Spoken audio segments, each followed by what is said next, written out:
조합제TV 시청자 여러분 안녕하십니까. 2019년 8월 28일 저녁 6시를 넘어섰습니다. 어제 아침에 있었던 조국 법무장관 후보자와 그 일족에 대한 20군데가 넘는 압수수색, 일제 압수수색 직후에 여러 가지 추측이 오가고 있습니다. 이해찬 더불어민주당 대표 등은 마치 검찰이 조국 법무장관이 취임해서 검찰을 개혁할 경우에를 대비한 반발이다, 개혁 저항이다 라는 식의 투어 이야기를 하고 있는가 하면은 이 자유진영에서는 조국 후보자의 비리를 덮어주기 위한 선제적인 어떤 행동, 이른바 짜고 치는 고스톱이 아니냐, 이런 식으로 또 이야기를 하고 있습니다.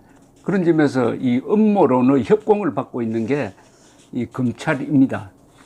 그게 이해가 가는 것은 검찰의 행동이, 특히 윤석열 검찰총장이 그동안에 이 정권에 봉사하면서 적폐 수사를 주도했고 그 과정에서 몇 사람이 자살하는 등 무리한 수사 그리고 무리한 법 적용이 많았다는 점을 감안할 때 이 윤석열 검찰총장이 지휘했을 것이 분명한 이번의 압수수색, 조국 수석을 겨냥한 수사는 참으로 이례적입니다. 그런데 따져보면 또 이례적인 게 아닐 수도 있습니다. 검찰이 딛고 있는 것은 헌법이고 법률이고 그 다음에 역시 국민 정서입니다. 국민의 여론입니다. 무엇보다도 조국 씨가 보여주고 있는 행태고 조국 씨를 둘러싼 수많은 산더미 같은 의혹인데 그중 상당 부분이 이것은 수사를 통해서 가려야 할 지경이 되었습니다. 그러니까 수사를 하지 않으면 오히려 검찰이 직무유기가 되는 그런 상황이 생겼으니까 할 수 없이 검찰이 칼을 뽑았다, 이렇게 볼 측면이 있습니다. 그래서 이게 과연 짜고 치는 고스톱이냐 개혁 저항이냐 하는 점을 하나씩 따져보면은 우선 결론적으로 말하면은 짜고 치는 고스톱일 가능성은 현재로는 희박하다. 현 단계에서는 희박하다, 이렇게 보여집니다. 이 짜고 치는 고스톱의 핵심 주제는 뭐냐면은 압수수색을 해가지고 어떤 분들은 조국 씨에게 불리한 것은 증거를 인멸하든지 왜곡할 것이다, 이렇게 이야기를 합니다. 이것은 우선 불가능합니다. 압수된 증거물을 뭐 인멸한다든지 감춘다든지 변조한다 했다가는 나중에 들통이 나기 쉬울 뿐만 아니라 그 담당 검사가 구속되게 됩니다. 그리고 보는 사람이 많다는 겁니다. 이번 이 수사를 지금 지켜보는 기자가 수백 명, 뭐 수천 명일 겁니다.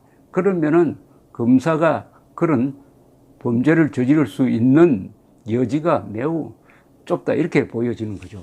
또 수사를 하고 있다는 명목으로 조국 씨가 인사청문회에 나가서 지금은 수사 대상이니까 그 부분에 대해서는 발언할 수 없습니다 라고 하면은 인사청문회가 맹탕이 아니냐, 이런 걱정을 하는데 우선 인사청문회 자체가 원래 그런 겁니다. 인사청문회를 통해서 새로운 혐의가 확인된다든지 하는 예는 거의 없습니다. 인사청문회는 서로 말을 오고받고 주고받고 하다가 시간 되면 끝나는 거예요.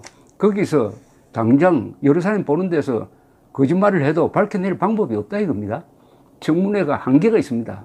그리고 또 여야가 같이 이렇게 조국 씨를 상대로 하는데 한쪽은 계속 감싸주고 한쪽은 계속 공격하고 하면은 사실은 2대1 상황이 되어버립니다. 오히려 거짓말을 할 수 있는 기회를 많이 주게 되니까 어차피 이 인사청문회는 별 의미가 없습니다. 따라서 압수수색을 한 게 인사청문회 조국한테 뭐 유리하게 돌아간다, 그렇게 볼 수가 없습니다. 그 다음에 이번 수사는 너무나 광범합니다. 광범하다는 뜻은 또 20군데가 넘는 곳에 압수수색 영장을 발부를 해준 판사의 이 판단이 중요합니다. 그것은 상당한 범죄 혐의가 의심스럽다는 겁니다. 상당한 범죄 혐의가 있다는 겁니다. 그러니까 이렇게 아마 이렇게 많이 영장을 발부해 준 경우도 드물 겁니다. 여기에는 상당한 근거가 있다. 이러니까 짜고 치고 해가지고 덮을 성격이 안 된다 이거죠. 그 다음에 이 수사를 하면 수사의 초점이 항상 이 돈의 흐름을 추적을 합니다. 검찰은 돈의 흐름을 추적해가 그것을 증거물로 내놓아야 거기에 따라서 뭐 뇌물죄를 적용하든지 등등이 가능하기 때문에 항상 이 자금 추적을 하니까 자금 추적을 하면은 이 또한 증거를 인멸하기가 어렵게 된다는 사실이 있습니다. 그리고 지금 이 구도가 이 수사까지 오게 된 구도가 있습니다. 그 구도는 언론의 좌우 합작 현상입니다. 그러니까 조국을 타겟으로 한 보도를 쏟아내는 데 있어서 좌우 매체가 구분이 안 될 정도로 집중적으로 하고 있습니다. 이렇게 되면은 검찰이 장난을 칠 수가 없습니다. 장난을 칠 수. 이 여론이 만들어집니다. 좌우 합작으로 어떤 한 사람을 집중적으로 공격하면은 박근혜 전 대통령 꼴이 됩니다. 지지율이 뭐 10%대로까지 떨어져 버립니다. 그때 탄핵 사태 때 보면은 한겨레나 조선일보나 KBS나 뭐 채널A나 비슷한 식으로 선동적 보도를 했습니다. 이번은 선동적 보도가 아니에요. 이번은 상당히 사실에 충실하게 보도를 하고 있는데 어쨌든 좌우 합작의 집중 보도가 이루어지고 경쟁 체제로 들어갑니다. 기자들이 이제 담합을 하지 않고 경쟁 체제로 들어가면은 검사들이 장난을 친다든지 은폐를 하기가 어렵게 된다는 겁니다. 그러니까 기자들의 감시망이, 수사에 대한 감시망이 증폭되고 어느 기자 보고 뭐 잘 봐달라고 한다든지 하는 게 불가능하게 된다는 이런 말씀을 드리고 싶습니다.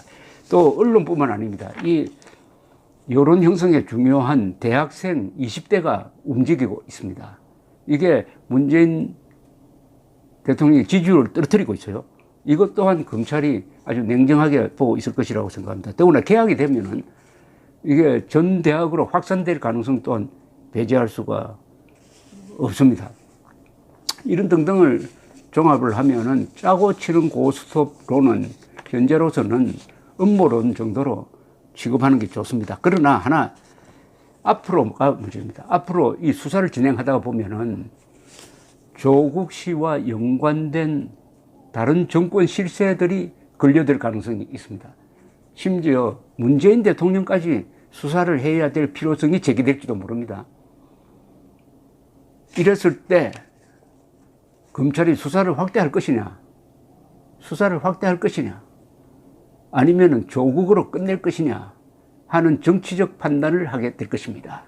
이때가 되면은 아마도 야당이나 자유진영에서는 수사를 확대해서 문재인 대통령의 책임까지 물어야 된다라고 주장하게 나올 것이고, 검찰은 문재인 대통령을 보호하는 선에서 끝내려고 하는 그런 움직임이 일어나지 않을까 생각이 됩니다. 그 선에서 검찰이 어떤 방향을 잡느냐 하는 것은 여론입니다.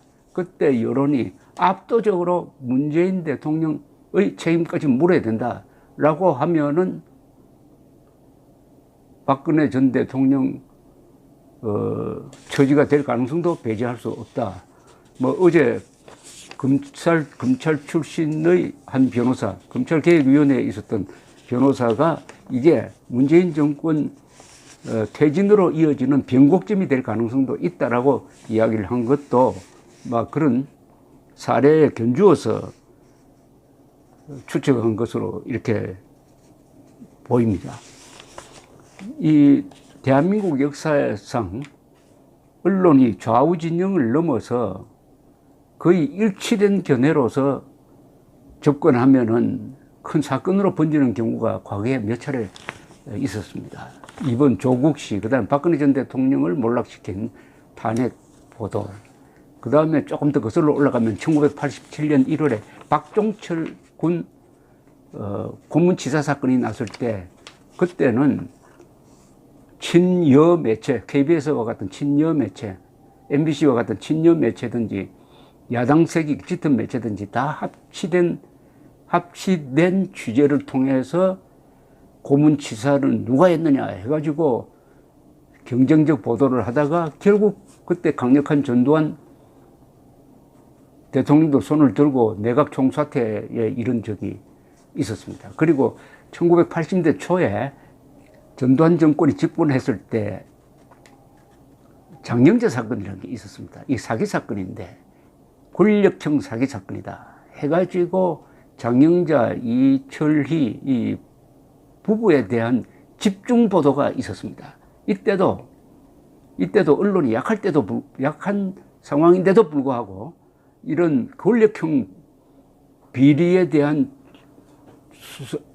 수사가 진행이 되니까 그것을 뒷받침하는 여론이 형성돼 가지고 한 몇 달 동안 전두환 권력이 상당히 코너에 몰렸던 적도 있습니다. 이처럼 언론이 좌우 합작을 해서 한 사람을 겨냥한 집중 보도를 하면은 검찰이 수사를 하게 되고 그 검찰의 수사를 권력이 차단하기가 상당히 어려워진다.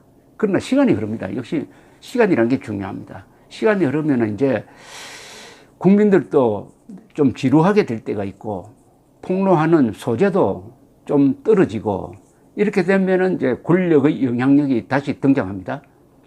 그때 되면은 검찰도 언론도 힘이 약해지는 것이죠. 지금 어떻게 보면은 검찰과 언론이 합작한 이 상황을 만들었으니까 지금이 검찰과 언론의 영향력이 가장 크다고 볼 수가 있습니다. 그러나 이 피크 타임을 계속 유지해 갈 수 있느냐?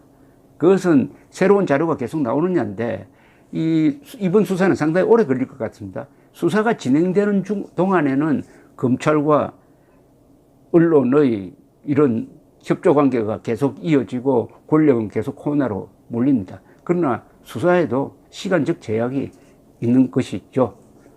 따라서 현재 단계에서는 짜고 치는 고스톱론이라든지 개혁에 대한 저항이라는 것은 아주 설득력이 약하지만은 조금 더 지켜보면서 검찰의 마지막 결론이 어떻게 나는지는 앞으로 미지수로 두고 면밀하게 지켜보면서 국민들이 할 일은 뭐냐? 간단합니다. 성역 없는 수사를 적극 지원하는 겁니다. 성역 없는 수사다.